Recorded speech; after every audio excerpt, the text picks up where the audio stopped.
Service in Newport has issued a tornado warning for West Central Hyde County in eastern North Carolina, southeastern Beaufort County in eastern North Carolina, northeastern Pamlico County in eastern North Carolina, until 2:15 a.m. At 1:33 a.m., a severe thunderstorm capable of producing a tornado was located over Lillan, 24 miles northwest of Cedar Island, moving northeast at 30 miles per hour. Hazard, tornado. Source, radar indicated rotation. Impact, flying debris will be dangerous to those caught without shelter. Mobile homes will be damaged or destroyed. Damage to roofs, windows, and vehicles will occur. Tree damage is likely.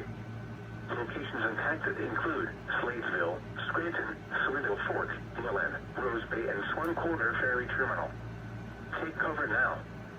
Move to a basement or an interior room on the lowest floor of a sturdy building. Avoid windows.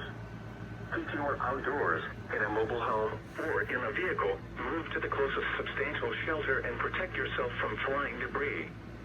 Please send your reports of wind and or hail damage, including trees or large limbs down, by calling the National Weather Service office in Newport at 1-800-889-6889. Repeating, a tornado warning has been issued until 02:15 a.m. for the following counties in North Carolina: Beaufort, Hyde, and Pamlico.